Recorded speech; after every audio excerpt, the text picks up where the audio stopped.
O time que viveu de glórias e atingiu o topo que um clube pode alcançar em apenas 62 anos de existência, hoje vê sua dívida se aproximar do bilhão e não tem nenhuma perspectiva verdadeira de melhor. No vídeo de hoje eu vou te mostrar como foi que o São Paulo cavou a própria cova e se apequenou no cenário do futebol brasileiro. Então fica aqui comigo que esse vídeo promete. Cara, o São Paulo foi fundado em 1930, no dia 25 de janeiro, e foi uma fusão entre o Clube Atlético Paulistano e a Associação Atlética das Palmeiras. Desde o início, o tricolor já mostrava que seria um dos maiores do Brasil. Em 1931, conquistou seu primeiro campeonato paulista, mas foi nas décadas seguintes que o clube se consolidou como uma verdadeira potência. Nos anos 60, investiu pesado na construção do Morumbi, que se tornou o maior estádio particular do Brasil, já tendo recebido jogos com mais de 120 mil pessoas, mas que hoje tem capacidade para só 66 mil pessoas. E foi a construção do Morumbi que deu a virada de chave, se a gente pode dizer assim, na história do São Paulo, porque foi a partir daí que começou uma história gloriosa. O grande salto veio com a chegada de Tele Santana em 1990, e foi sob o comando do mestre Tele que o São Paulo viveu a sua melhor fase da história, com apenas 62 aninhos de existência. Em 1992, o tricolor conquistou a sua primeira Libertadores, vencendo o Newell's Old Boys nos pênaltis. E no mesmo ano foi ao Japão para enfrentar o Barcelona no Mundial de Clubes. Com gols de Miller e Raí, o São Paulo venceu por 2-1 e se tornou campeão mundial pela primeira vez. A diretoria da época era um exemplo: gestão eficiente, um planejamento invejável e um elenco também invejável, recheado de estrelas. Eles tinham Zete, Cafu e o maestro Raí. Nesse tempo, o clube se tornou referência mundial. Foi considerado um dos melhores clubes do planeta todo. Não só do Brasil e nem só da América do Sul, América Latina, da América. Do mundo todo, cara. Em 1993, o São Paulo repetiu a dose. Venceu mais uma Libertadores, dessa vez contra a Universidade Católica, e mais um Mundial, dessa vez contra o Milan, com uma vitória épica por 3-2. Era o auge do tricolor. Aí, cara, depois do bicampeonato mundial seguido, o São Paulo se consolidou como um gigante. O clube continuou brigando na parte de cima do futebol brasileiro, conquistando o Brasileirão de 1991 e outros títulos importantes. Em 2005 veio a terceira Libertadores e o terceiro Mundial de Clubes, contra o Liverpool, com um gol de Mineiro e a histórica defesa de Rogério Ceni. Com isso, o São Paulo se tornou o primeiro clube brasileiro a ser tricampeão mundial. Feito esse que até hoje, abril de 2025, nenhum outro clube conseguiu alcançar. E assim,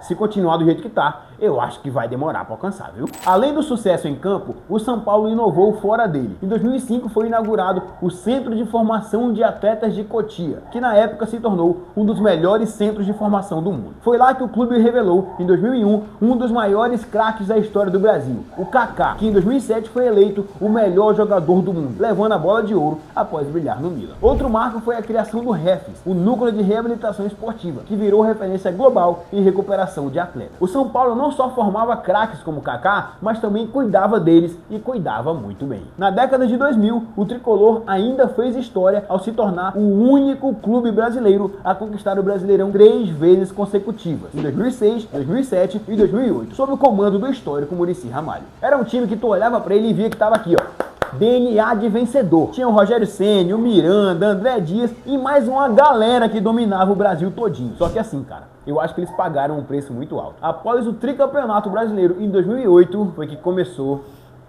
a queda do São Paulo. Entre 2009 e 2012, o clube não conquistou nenhum título de expressão, algo raro para um time acostumado a vencer. A torcida, que já estava frustrada, viu um fio de esperança em 2012, com a conquista da Copa Sul-Americana contra o Tigre, na Argentina. Mas o jogo nem terminou, porque o adversário abandonou o campo. Foi um título sim, é óbvio, tem que comemorar, só que não apagou a sensação de declínio, sabe? Sabia que o time estava capengando e que o futuro era pior. Depois disso, o jejum voltou com força. Entre 2013 e 2020, o São Paulo não ganhou absolutamente nada, acumulando eliminações vexatórias, como a derrota para o Mirassol nas quartas de final do Paulistão de 2020. Sem falar, cara, que nessa época aí, o Mirassol tinha recém perdido 18 jogadores, porque teve todo aquele negócio lá, né, com aquela coisa que aconteceu no mundo em 2020, que eu não posso falar aqui, porque senão o vídeo vai ser, né, Então assim, o Mirassol perdeu 18 jogadores. Então o que eu acho que aconteceu? O Mirassol tava lá desesperado, pô mano, vamos jogar umas quartas de final contra o São Paulo. Criou um grupo no Zap e falou, galera, vai ter um rachão no Morumbi hoje, hein? Quem quiser ir é só colar, R$5 a inteira. E foi assim que aconteceu. E eliminaram o São Paulo ainda. O clube, que já foi chamado de soberano, passou a ser motivo de piada. Só em 2021, sob o comando de Hernan Crespo, o tricolor voltou a levantar uma taça, o Campeonato Paulista, contra o Palmeiras. Foi o fim de um jejum de 9 anos, o segundo maior da história do clube. E assim, cara, hoje em dia, o time ainda belisca os campeonatos aqui e ali, como a Copa do Brasil em 2023 e a Supercopa do Brasil em 2024. Mas a gente vê que não tem mais no clube aquele DNA vencedor, que foi o que fez o time chegar no patamar que chegou. Mas a questão que fica no ar é,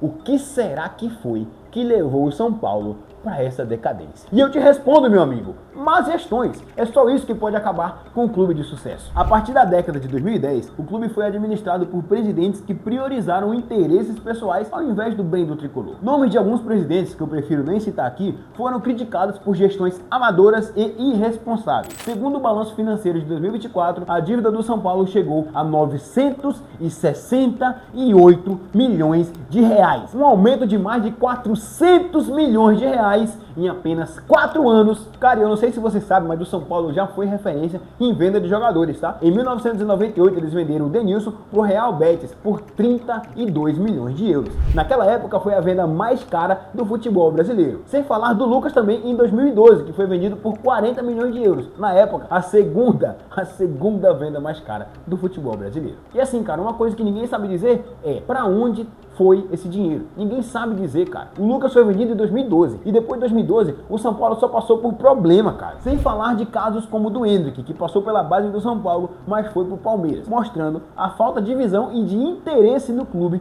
com a sua base. Além disso, o São Paulo enfrentou diversos problemas com atrasos salariais e dificuldades para pagar jogadores renomados, como Daniel Alves, que o clube paga um salário para ele até hoje, e Rames Rodrigues, que teve uma passagem vergonhosa pelo clube. E até mesmo bagres como o Jusilei, que em fevereiro de 2020 o São Paulo rescindiu o contrato dele e ainda teve que pagar 13 milhões de reais, já que o contrato dele iria até o final de 2021. E detalhe, na época que ele jogava pelo São Paulo, o salário dele era de, calma aí, segura aí, não cai pra trás não, 750 mil reais por mês. Não tô falando do super craque, eu tô falando do Jusilei, tá ligado? Tipo, beleza, todo respeito, mas é o Jusilei, cara. Só por aí você tira por que o clube tá tão quebrado hoje. Mas depois de saber disso tudo, qual é a perspectiva pro futuro do São Paulo? E cara, ela não é nada animadora, não. A política do clube continua a mesma. Os conselheiros, muitos deles vitalícios, votam pensando no próprio bem-estar, não no do clube. Eles têm uma estrutura arcaica que impede mudanças profundas, como a adoção de um modelo SAF, que poderia trazer mais profissionalismo. Mas os caras lá de dentro não querem saber disso. Segundo o R7 Esportes, o Marinakis, o empresário grego, dono do Panathinaikos